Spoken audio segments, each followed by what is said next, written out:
we've got Mark White with us just before the FA Cup game versus Eastleigh. Lovely sunny day again. Always. And as you were just saying then, the crowd is building up. And I haven't seen this before. The crowd's building up quite quickly as well, Mark. Yeah, mate, they're getting in there, mate. Yeah, it's great to see, it. All the local people keep supporting us. So we had a great outing down here last time against Dagenham. We sent them all up the pubs, really happy and home and whatnot. So yeah, same again, please. That's the plan. So today's game against Eastleigh.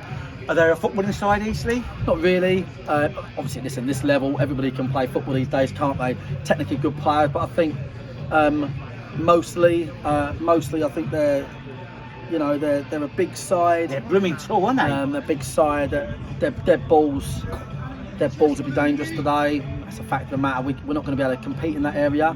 But yeah, listen, mate, it's FA Cup.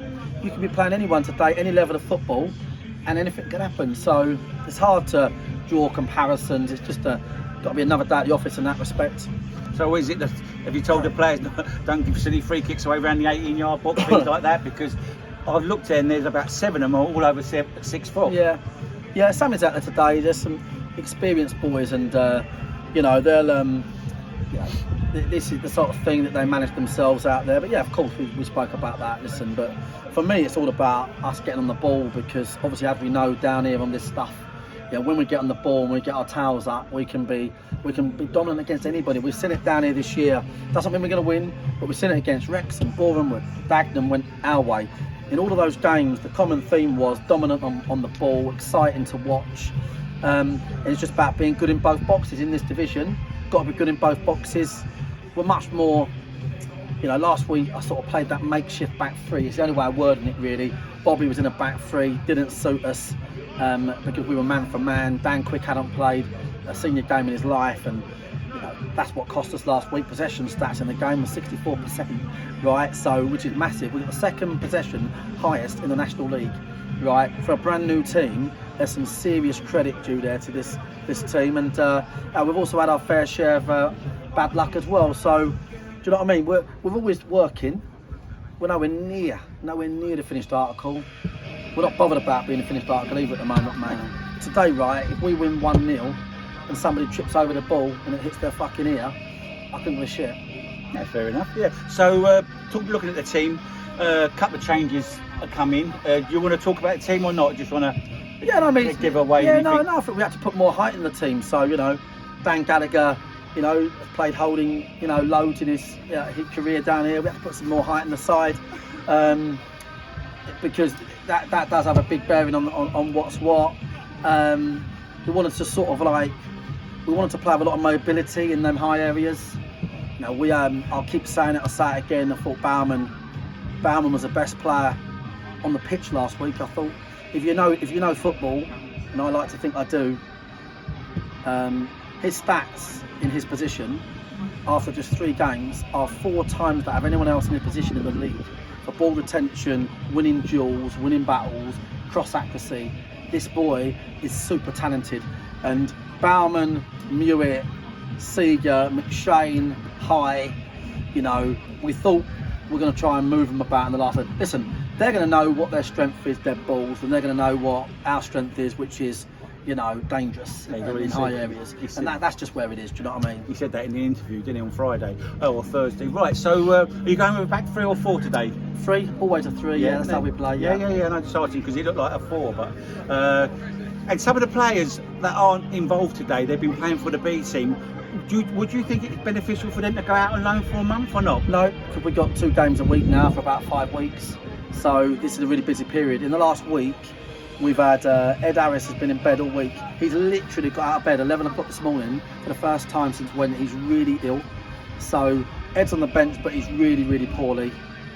He was a player, in honesty, I wanted to play today. Yeah. And we put him in the B team last week. I'd earmarked it, sharpened him up. We put him in a friendly, won every single header, doing what he does. He can make a big difference against these big sides.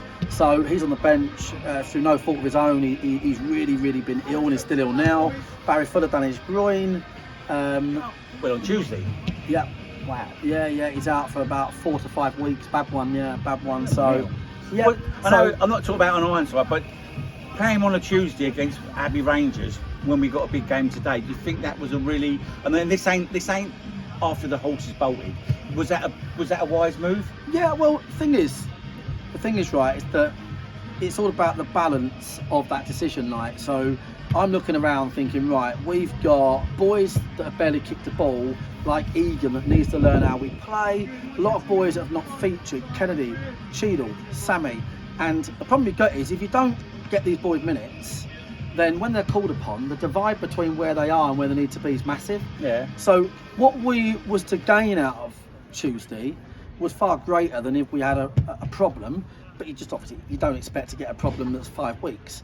It is what it is. You can't do anything about it. It's done. You know, it's like it's a bit like anything. Do you know what I mean? You can do it crossing the road. Do you know what I mean? So it is what it is. You know, we Barry had missed Saturday because he had an operation. Yeah. And Barry himself is one of them players. If he's not playing, he'll think I'm not where I need to be. He's been a pro his entire life. So from Barry's point of view, he's thinking, shit, I need some minutes this week to be good for Saturday. So Barry would be the first person to want to play that game. So annoying, but there you go. We certainly wouldn't have played a 38-year-old right back in a friendly had he played on the Saturday. Put it that way. Okay. So today, looking really forward to the game. The crowd, big crowd, FA Cup, getting the jaw for Monday. You know, can't wait. Hey. Oh yeah, I just want to. It'd be brilliant for the town. It'd be brilliant for the town, brilliant for the club. Do you know what I mean? Like, that's where I'm at with it. It's can we deliver that for the town? I think. Listen, I've said it before. I say it again. It might not be today. If it's not today, it'll be Sunday. But let's hope it's today. Do you know what I mean? I mean, we know what it's like. We can be a bit worried about a game, and then we can literally left, someone, and it's done, and we win it because we're so dangerous. But it's the FA Cup, mate, and you know what I mean? Like, that's how it's going to be. It's going to be, you know, these lot look like they've been brought up in a greenhouse. Like, they're big. They are big, mate. I don't know what we can do about that. That's hard, isn't it, to be fair, mate? That's really hard. Get some ladders. Anyway. Noel McManus, he's going to be marking someone today, 6'6" at a dead ball, seriously. Hello. It is what it fucking is, mate. It is what it is. Listen, we'll have to give them a few goals and try and score 3 or 4 of our own. That's all we can do. Anyway, good luck today, Cheers, mate. Speak to you after. Cheers, guys. All the best.